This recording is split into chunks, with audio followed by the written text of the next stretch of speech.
quando o senhor fala, por exemplo, de consciência social, o senhor fala de uma forma crítica, consciência social. O senhor coloca em xeque a expressão justiça social.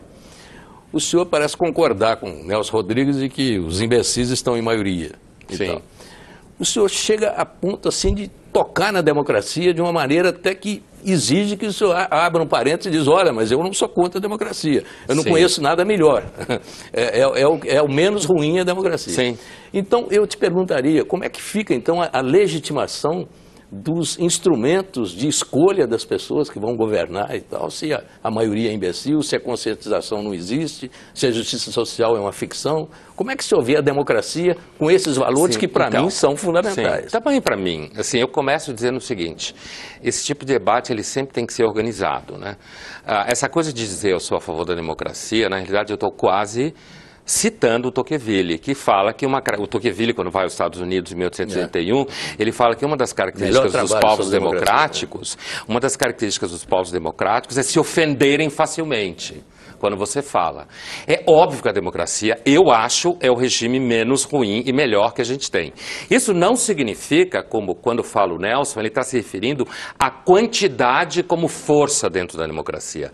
E ao fato que uma grande quantidade de pessoas é chamada a participar do processo decisório, sendo que elas são guiadas por interesses. Não é muito diferente de um intelectual chegar e dizer que a classe média é ignorante.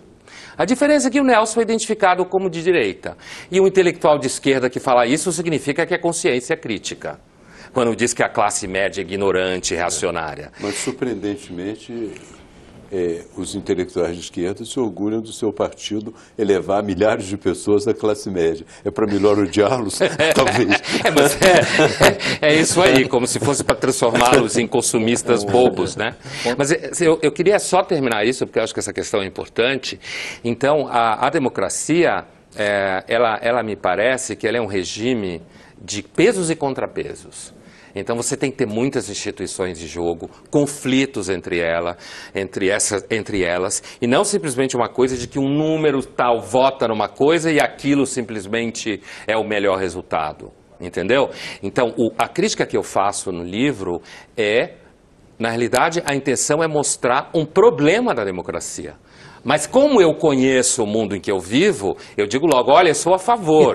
Porque na realidade... Você chega na fronteira do olha, eu sou a favor, porque senão, hoje em dia você tem que ficar o tempo inteiro pedindo permissão para pensar.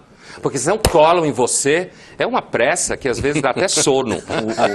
Uma coisa, nós vivemos ainda já há algum tempo e continuamos, e provavelmente teremos episódios aí que reativarão o noticiário em torno dessa questão, que é o bullying. Eu sou de uma geração, nós somos aqui de uma geração em que fazia-se gozações na alguns excessos resultavam eventualmente punições na escola, consequências e tal, mas a vida seguia. Nós fomos, de certa maneira, moldados numa relação entre iguais, onde esse tipo de atitude, que é politicamente incorretíssima aos olhos de hoje, vigorava no seu cotidiano. Parte, né?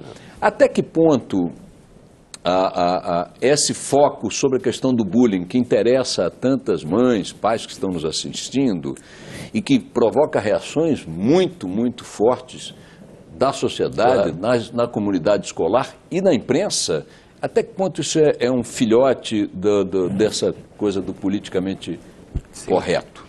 Olha, eu sou professor, estou no chão da sala de aula 3 vezes por semana, né? Em universidade, não em escola.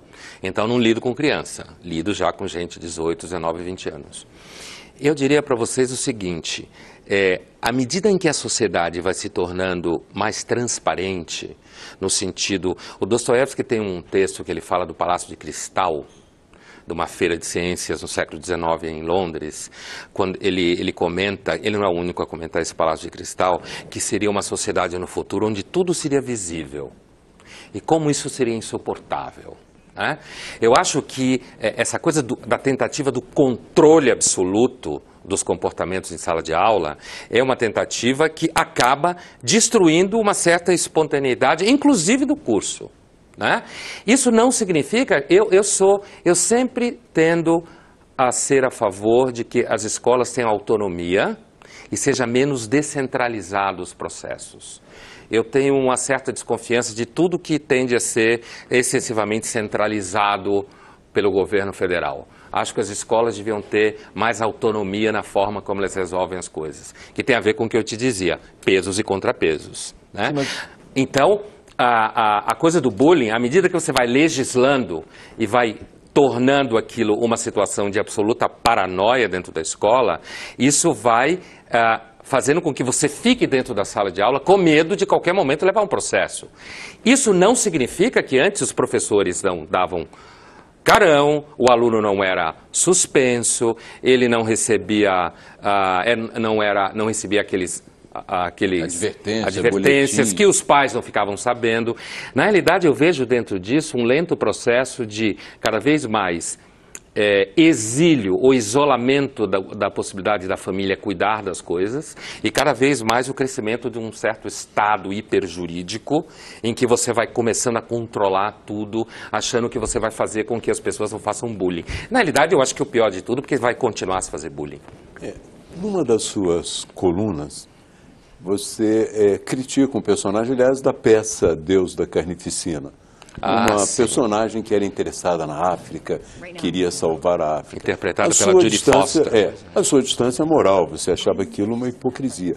Mas hoje, avançando-se um pouco, algumas pessoas consideram que se ajuda melhor a África melhorando as suas condições de comércio do que propriamente ajudando como aquelas pessoas que querem ajudar. Quer dizer, de uma certa maneira, as suas objeções morais estão avançando já e são objeções políticas também, mostrando que nem sempre o caminho de ajudar as pessoas é o do politicamente correto. Às vezes é melhor você ajudar de uma forma mais eficaz. Você não concorda? Concordo. E, inclusive, Gabeira, eu nunca fui uma pessoa muito interessada em política.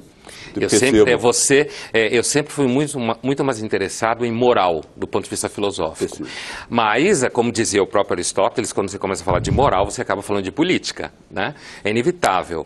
Eu acredito, às vezes, quando eu discuto isso, você falava de justiça social, o que eu vou falar é uma simplificação, mas grande parte do debate público trabalha com simplificação e a questão é como você consegue de modo competente criar simplificações.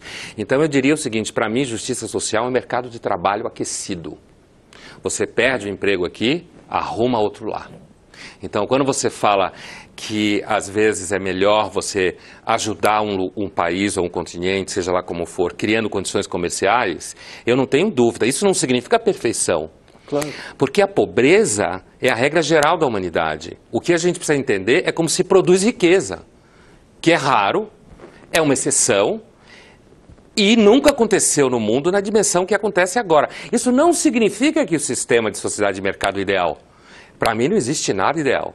Mas eu acredito que ao invés de você ficar jogando dinheiro, criando nas pessoas um sentimento de incapacidade, coitadismo que falava o Marcelo, de que elas são vítimas, de que os outros são malvados, e que vira inclusive um mercado cultural, né? Tem gente que ganha dinheiro fazendo filme, discutindo coisas bonitinhas, mostrando esse lado. Acho que dar condições, criar condições comerciais é muito melhor para produzir riqueza. Concordo com você. Eu noto, não sei se estou notando errado, no que o senhor escreve, uma certa implicância com o estado do bem-estar social. Se não me engano, o senhor chega a dizer que são trabalhadores brilhantes, deficientes, sustentando vagabundos. O senhor chega a falar isso. Não lembro. Posso ter falado. Vou simplificar. A redistribuição, que é o papel do Estado, é um dos caminhos mais edificantes da política, das conquistas políticas. E aí leva ao estado do bem-estar social. Então não cheguemos até ele, mas o instrumento da redistribuição. Como é que o senhor que disse essa frase, gente que trabalha sustentando vagabundo, coloca esse valor, que eu considero um dos mais importantes em termos de conquista? Então, eu dou um passo atrás de novo, porque senão, se eu não der um passo atrás, pode ficar parecendo que eu estou dizendo que a humanidade está dividida em vagabundos e quem trabalha, que os vagabundos têm que se ferrar. E eu não estou dizendo isso. O que eu estou dizendo é o seguinte, todo mundo sabe, se a gente pegar o caso do Reino Unido, por exemplo, que você tem pessoas que abusam do Estado, que têm famílias de 2, 3 gerações que não trabalham e que o estado de bem-estar social, se a gente quiser ler textos que criticam isso do ponto de vista, inclusive, da saúde pública, cria em pessoas uma capacidade dela viver de empréstimo e isso destrói, na realidade, a própria autoestima das pessoas. Porque se você não precisa fazer nada, todo mundo sabe disso. Se eu recebo tudo o tempo inteiro, de alguma instância, seja lá qual for, você pode ver isso no seu filho.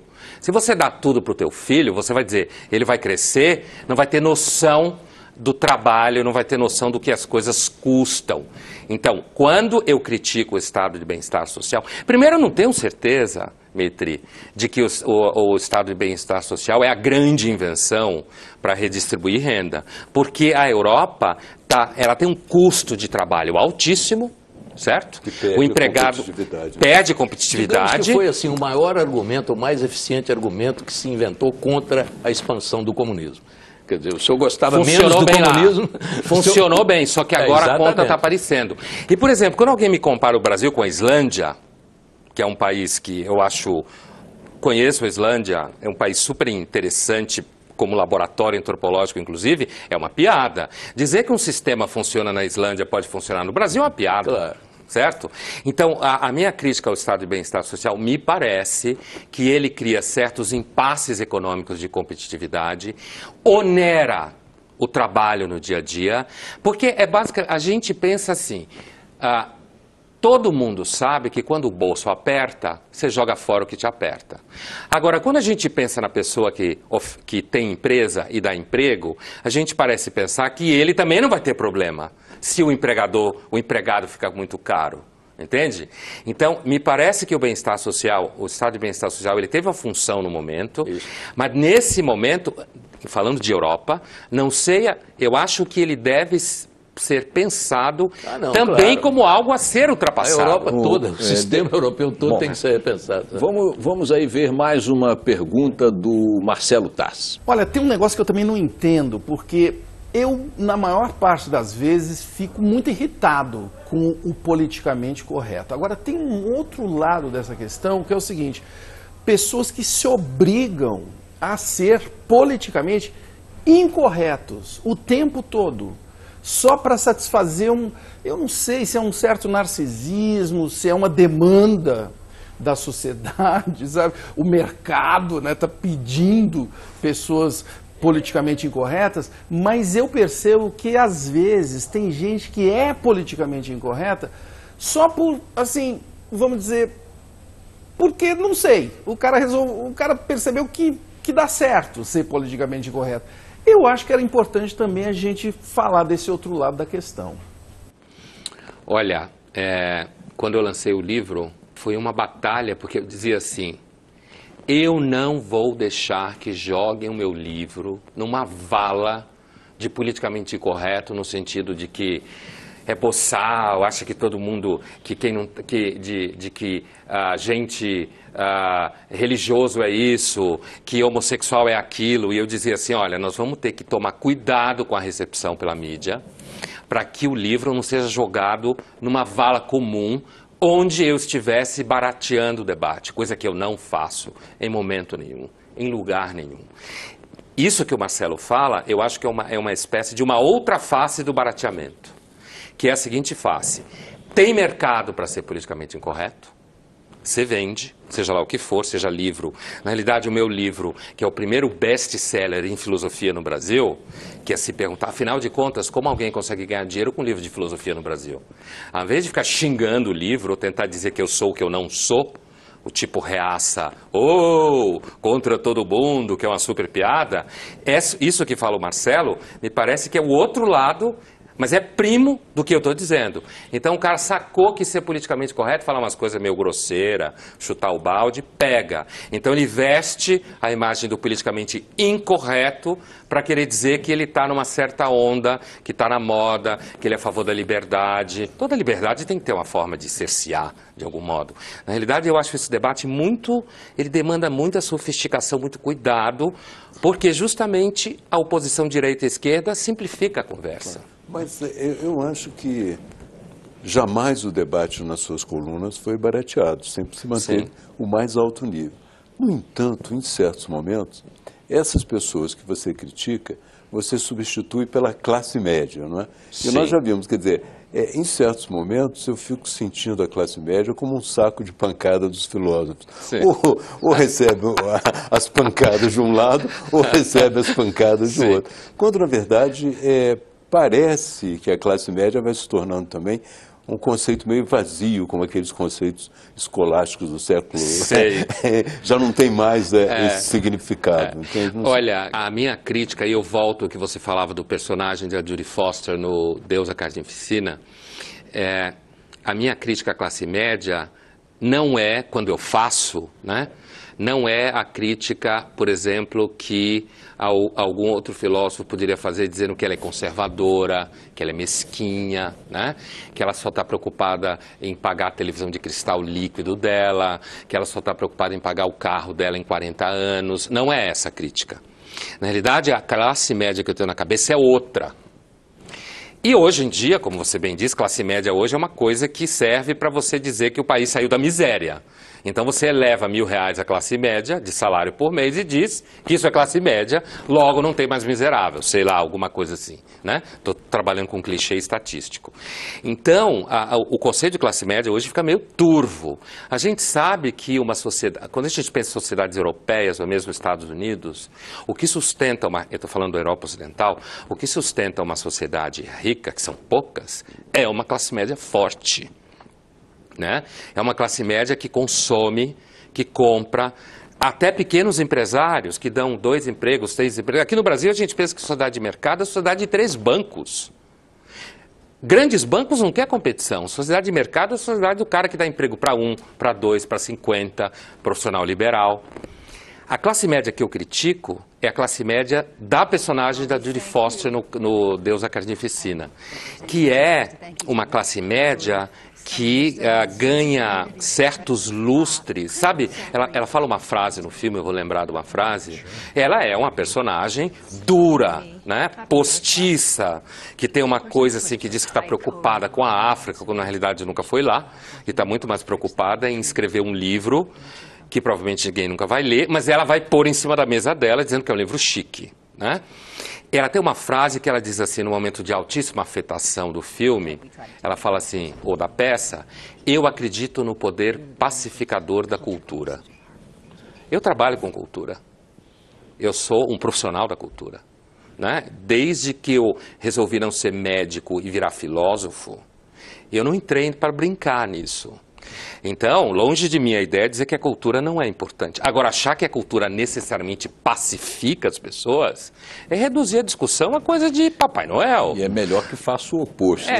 Tem pessoas que são extremamente cultas, não vou nem entrar em clichês, que cometem crimes terríveis, assim como não faz diferença se você acredita em Deus ou não, se você é culto ou não, eu não estou defendendo ser inculto, tá?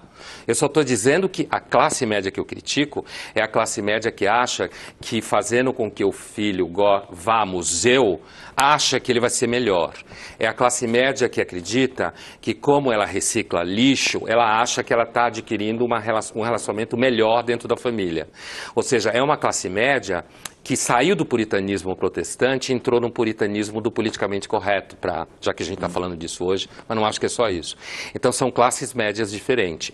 Esse caráter da classe média, que alguns intelectuais chamam de ser mesquinha, de preocupar com sua, entre aspas, vidinha, certo? De não perceber o mundo na sua complexidade, eu acho que isso é uma característica típica do ser humano quando está preocupado com o que aperta o seu pé.